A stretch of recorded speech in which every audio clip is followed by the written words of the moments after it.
Abra comigo a Bíblia no livro de Gênesis, capítulo 11.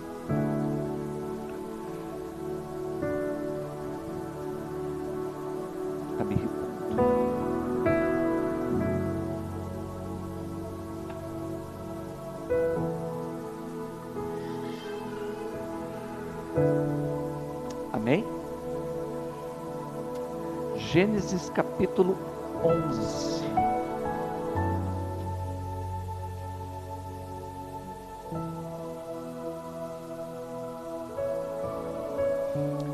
Verso 31.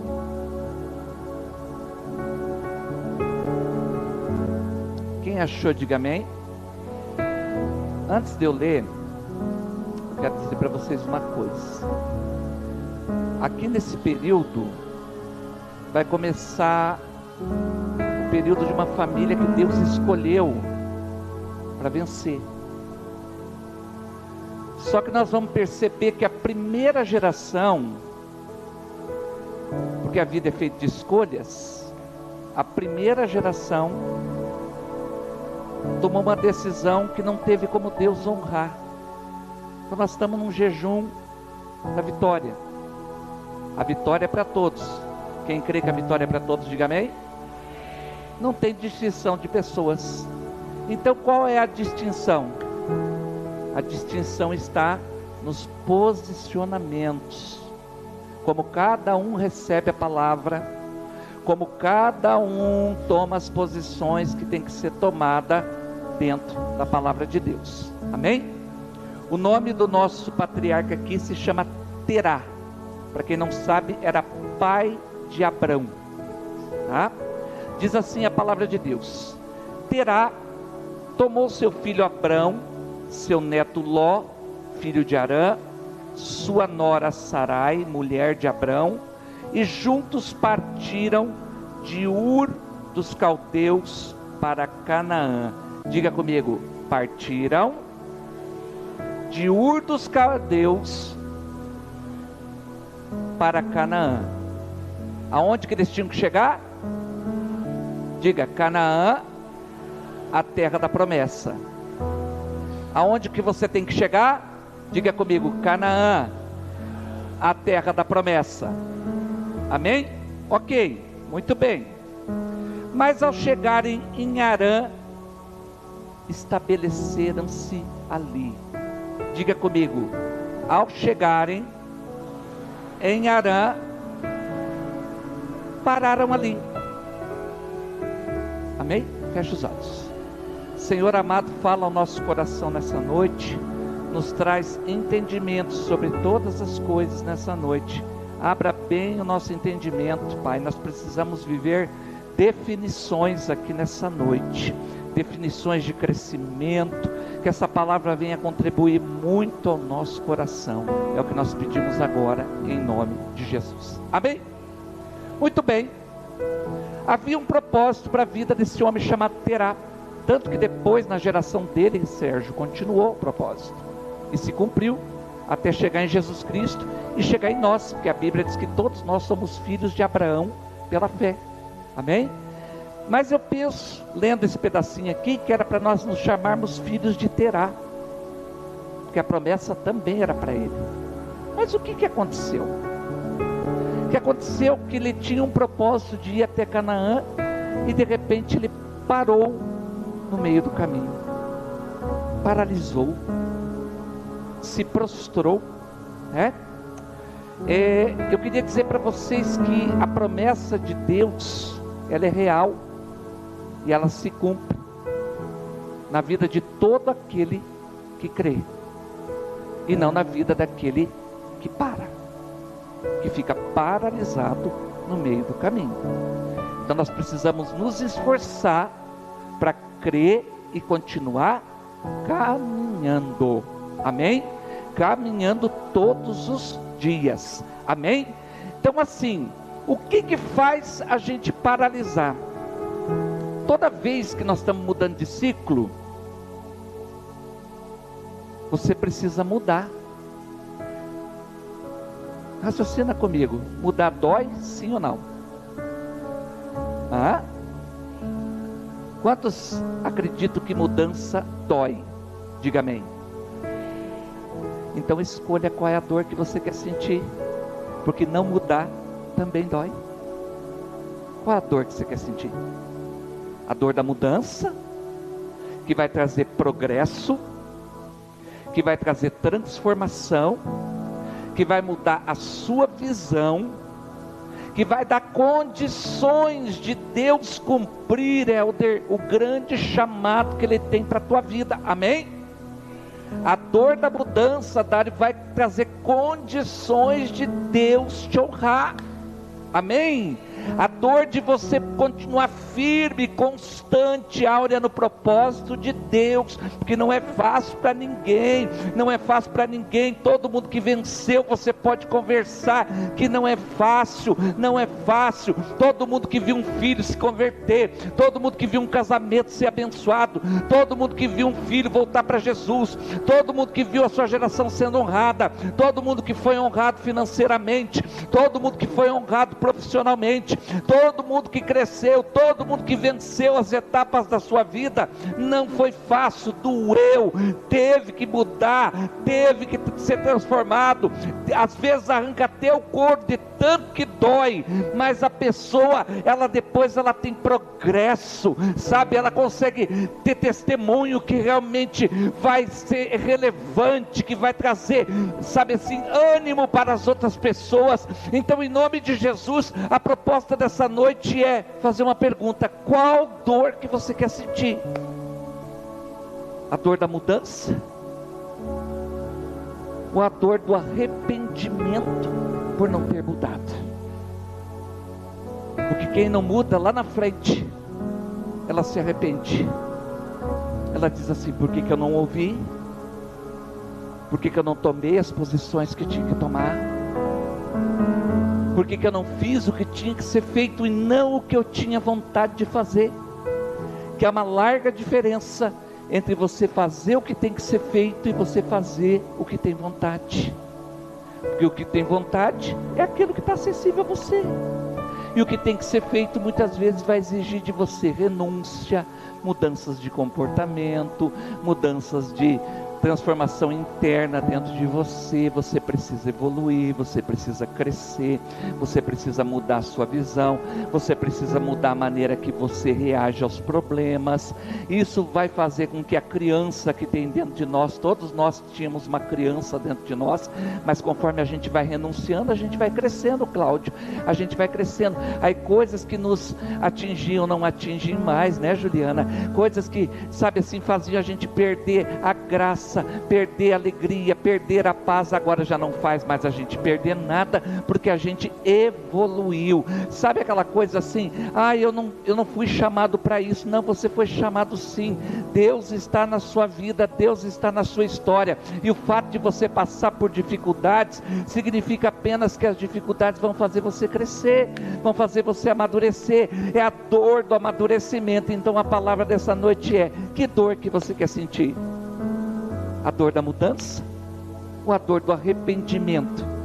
Depois de tempos você descobrir: puxa, se eu tivesse renunciado, hoje eu estava vivendo uma outra fase. Amém? Diga para o seu irmão: há uma bênção para você, muito especial, mas vai ter dor. Amém? Vai ter dor. A dor da mudança, ela gera sucesso. Amém? Tá? Sucesso. E todo mundo que não quis passar pela dor da mudança, você pode conversar, eles dizem assim: se eu pudesse voltar atrás, Simone, seria diferente. Se eu pudesse voltar atrás, eu tinha ouvido meus pais e não tinha casado com quem casei. Se eu pudesse voltar atrás, eu não tinha tomado a decisão que eu tomei quando era adolescente. Se eu pudesse voltar atrás, eu tinha feito uma faculdade. Se eu pudesse voltar atrás, eu tinha aproveitado melhor minha juventude. Se eu pudesse voltar atrás, eu tinha estreitado mais o meu relacionamento com Deus. que quanto mais você estreitar seu relacionamento com Deus, mais você vai receber dele. Conversa com quem escolheu não mudar, que você vai ver a pessoa dizendo: se eu pudesse voltar atrás, eu teria tomado outras decisões. Então Deus está te dando uma chance nessa noite, não de voltar atrás, porque não tem como. Nossa vida não é como o antigo videocassete, que dá para voltar a fita. Os antigos vão entender o que eu estou falando. Os novos nem sabem o que é videocassete, mas os antigos vão saber. Não tem como voltar a fita. Mas a proposta dessa noite é que você pode começar hoje uma nova realidade na sua vida, ouvindo mais seus pais, você que é adolescente, jovem, dando ouvido aos teus pais, não discutindo com eles, não gritando com eles, não sendo um filho rebelde com eles, não se levantando contra eles, ouvindo a voz da sabedoria. A Bíblia diz para a gente respeitar as crianças. O que são as crianças? São os cabelos brancos, porque neles há sabedoria, neles há entendimento. Em nome de Jesus, Deus está te dando a chance nessa noite de você tomar decisões preciosas que vão mudar a sua vida. Talvez na hora da renúncia vai ser muito difícil, vai ser muito doloroso, mas ela vai provocar em você o quê? Ela vai trazer o quê para você? Condições para Deus cumprir o grande chamado que Ele tem para a tua vida. Amém? Cumprir o grande chamado que Ele tem na sua vida. Muito bem. Terá tinha um alvo, um objetivo, que era Canaã. Diga comigo, Canaã. Mas, irmãos, ele morreu em Harã. Tomou uma decisão e ficou por ali, estacionado. Gente que começa e não termina, morre no mesmo lugar. E não é porque Deus não deu oportunidade, é porque tudo é muito difícil, porque tudo é muito complicado. Comece a pensar nessa noite. Ele tinha um alvo e um objetivo, mas ele morreu no meio do caminho. Versículo 32 vai dizer isso. Olha lá. Ele não chegou em Canaã. E olha que viveu em Juliana 205 anos e morreu em... Mas era para ele ficar em Harã? Era para ele ter chegado em Canaã.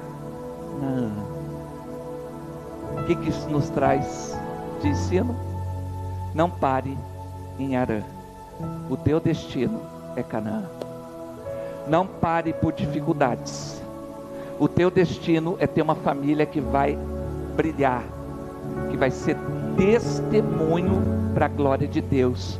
Eu declaro aqui nessa noite, nesse jejum da vitória, que nessa igreja vão ter famílias que vão ser conhecidas, com testemunhos tão extraordinários. Recebe que está sendo liberado do altar, tão extraordinários, que as pessoas vão ter desejo de ter um casamento como o seu, de ter filhos como os seus, de ter netos como os seus, de tão extraordinários que eles vão ser, porque eles vão enxergar a bênção de Deus na tua geração. Recebe essa palavra em nome de Jesus.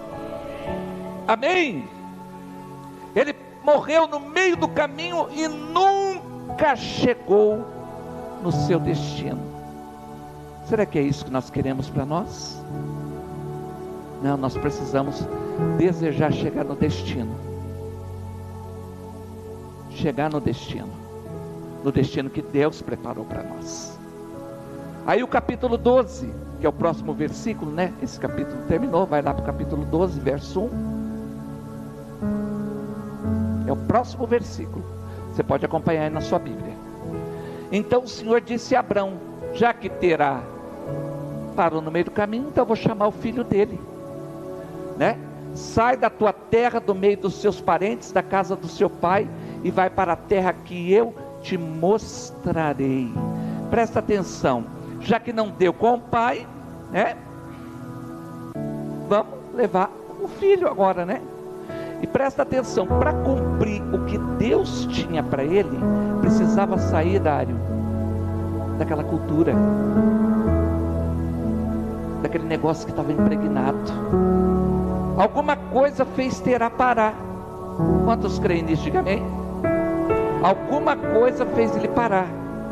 Quando Deus deu essa palavra para Abraão, Deus estava dizendo assim: para você não parar igual seu pai, sai dessa cultura, sai desse comportamento sistêmico, sai dessa coisa.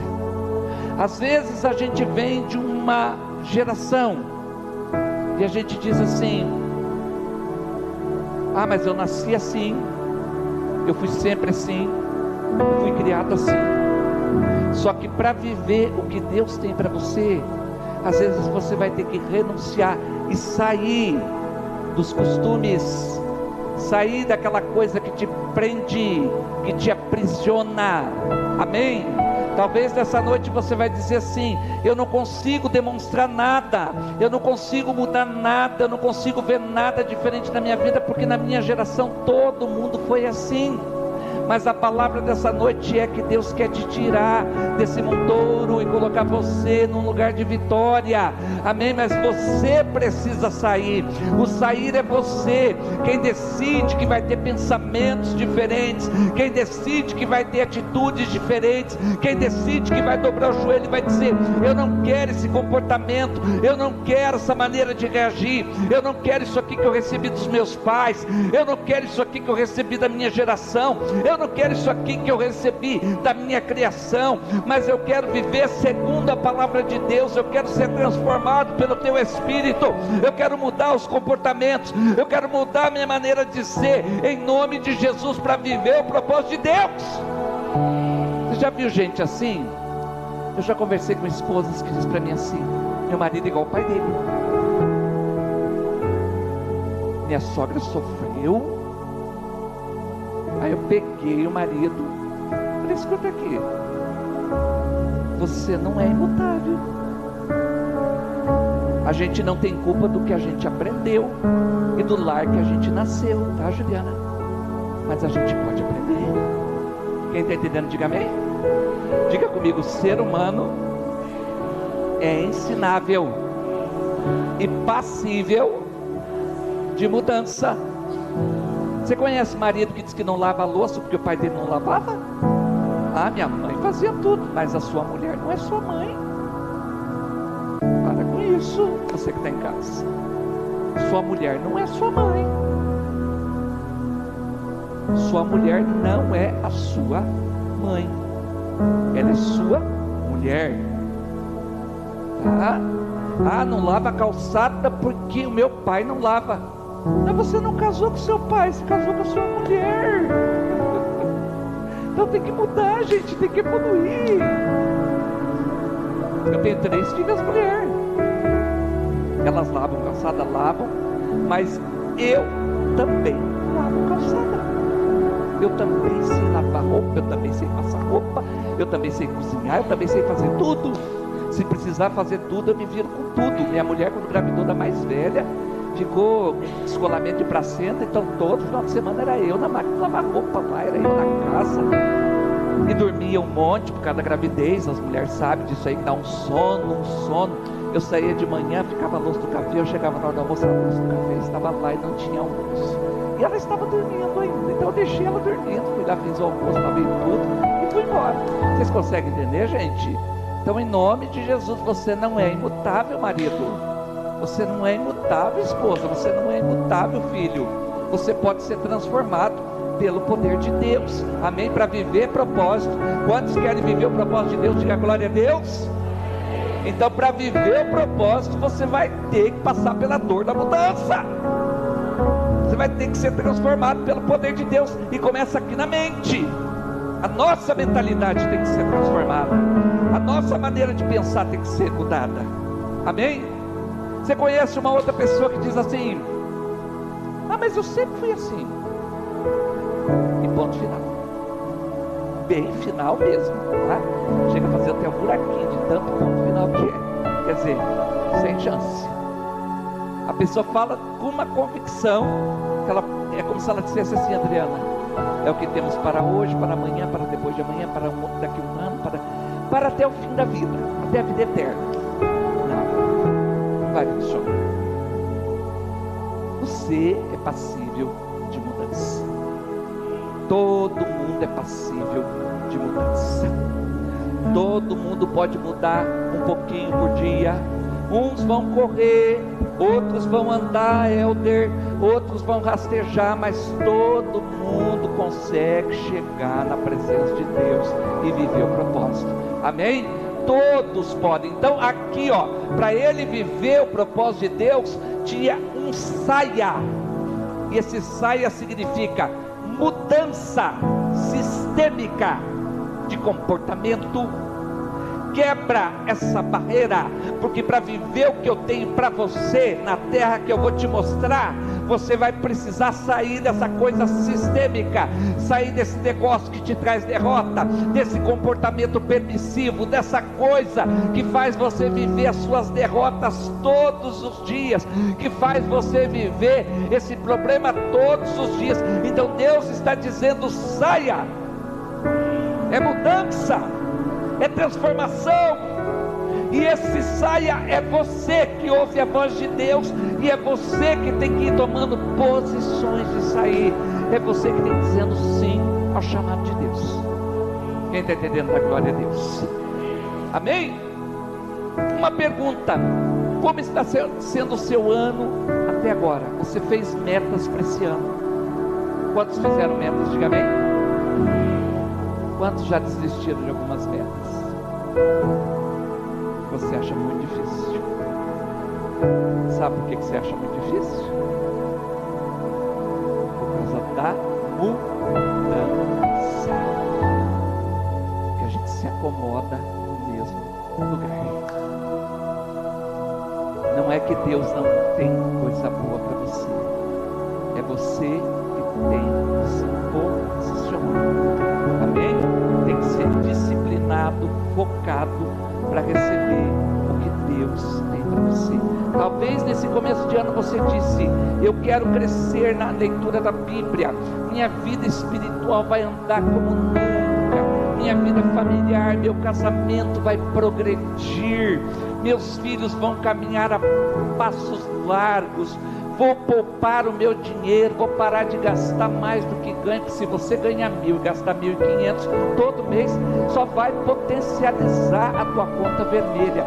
Então, para parar de ter conta vermelha, precisa voltar para o princípio e fazer as contas fechar. Talvez você fez esse propósito, mas de repente vai perdendo a força, e aí as pessoas vão repetindo esse histórico ano após ano, frustradas. E a culpa é de quem? Da própria pessoa. Se ela está frustrada, a culpa é dela. Ela faz propósitos e desiste, faz como terá, para no meio do caminho. Vamos refletir nessa noite. Como a pessoa começa a vida, não é responsabilidade sua, mas a responsabilidade sua é como você vai conduzir ela. Aí é sua responsabilidade. Ou seja, as colheitas que você tem estão ligadas à sua responsabilidade. Amém? Glória a Deus. Amados, vamos ver um povo que se perdeu no meio do caminho e não entrou na terra da promessa, porque as suas atitudes não corresponderam ao que Deus tinha para eles. Abra comigo em Números capítulo 13. Toda a palavra está aqui para o nosso ensino, né, Peterson? Para a gente aprender e não fazer igual alguns comportamentos a gente imita, porque é bacana, porque a palavra diz que teve sucesso, e aqueles que perderam, foram frustrados, é para a gente não fazer igual, nem de perto. Números 13, verso 30.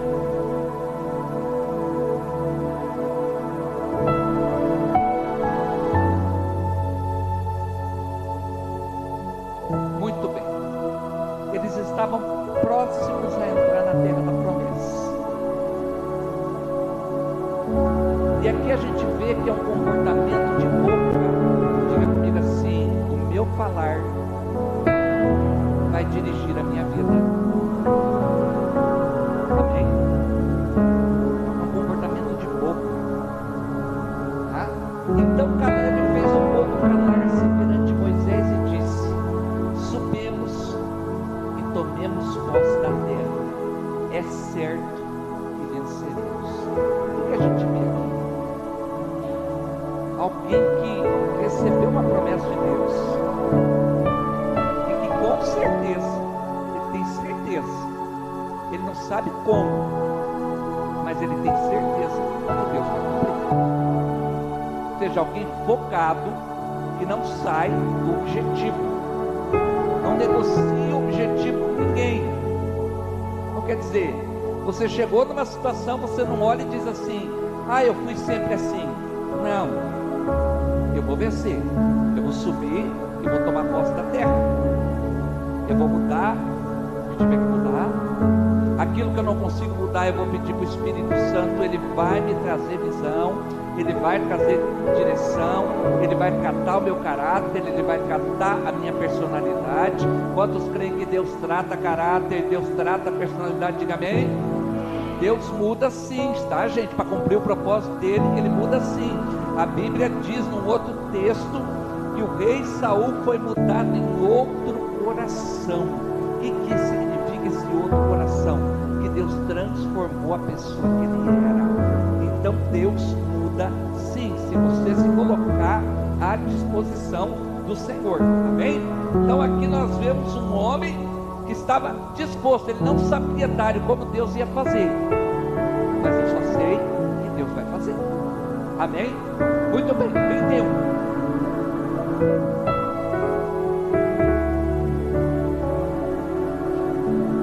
Mas os homens que tinham ido com ele, ou seja, estavam na mesma posição, juntinho, como se fosse eu, você e ela. Aí cada um voltou com uma visão. Nós somos livres para enxergar do jeito que a gente quer. Amém? Os que tinham ido com ele disseram: não podemos atacar aquele povo, é mais forte do que nós. O que a gente vê aqui?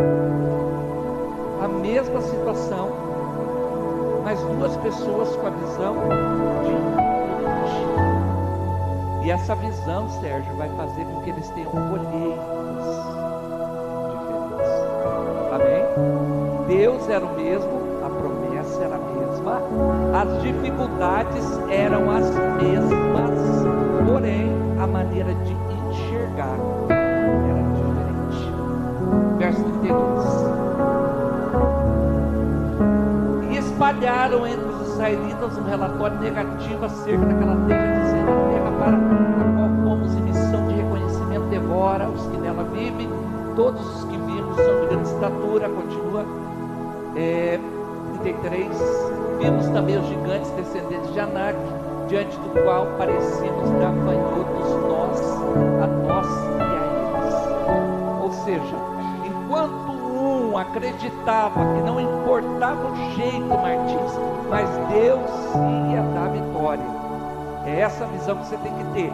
Não importa o jeito é Deus, é Ele que vai fazer, mas você não pode arredar o pé da promessa. A tua boca não pode arredar o pé da promessa. A maneira de você pensar não pode arredar o pé da promessa. Amém, gente? Esses aqui ao contrário, eles viviam por aquilo que eles estavam vendo e não pela promessa de Deus.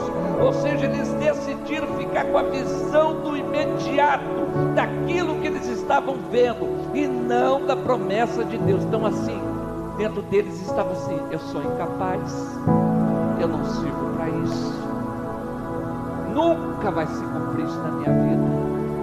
Se você chegou hoje aqui com essa visão, mude a sua visão em nome de Jesus. Tome uma posição. Deus Deus quer ver mais de você, Deus quer que você corresponda. Deus quer que você corresponda, Ele investiu em você, Ele tem promessa para você. Você pode chegar na sua promessa sim, porque foi Deus quem prometeu, e Deus cumpre o que Ele fala, desde que nós sejamos crentes, desde que nós sejamos pessoas que concordem com aquilo que Deus disse. Ou seja, a nossa boca tem que contribuir em concordância. Não é você dizer, não mudo, não consigo, não sai, não tem jeito. Não, é você dizer, eu não sei como, mas Deus vai me ajudar e eu vou mudar. Amém? Muito bem, duas visões diferentes. O que provocou isso aí nas pessoas que estavam próximas? Capítulo 14. Verso 1. Naquela noite, toda a comunidade começou a chorar em voz alta. Verso 2. Todos os israelitas se queixaram contra Moisés e Arão, e toda a comunidade lhes disse: quem dera tivéssemos morrido no Egito ou nesse deserto. Diga comigo assim: quem dera se eu morresse no Egito ou nesse deserto. Diga comigo: há poder nas minhas palavras. Aonde que esse povo morreu? No deserto. Aí, ó. Não entraram na terra da promessa. Vai ler a Bíblia. Não entraram por quê? Porque eles declararam: é melhor a gente morrer no deserto. É melhor a gente ficar lá no Egito, voltar para lá. A Bíblia diz, Jesus disse: aquele que põe a visão no arado e olha para trás não é digno de mim, não é apto para o reino. Eles já estavam a caminho da terra da promessa, e a vontade deles era olhar para trás, voltar para o Egito. Então naquele momento eles não eram mais aptos para o reino. Então, em nome de Jesus, irmão, cuidado com a sua boca, cuidado com o que você diz. Aqui eles disseram morrer no deserto. Aonde eles morreram? No deserto. Amanhã você volta para o seu trabalho.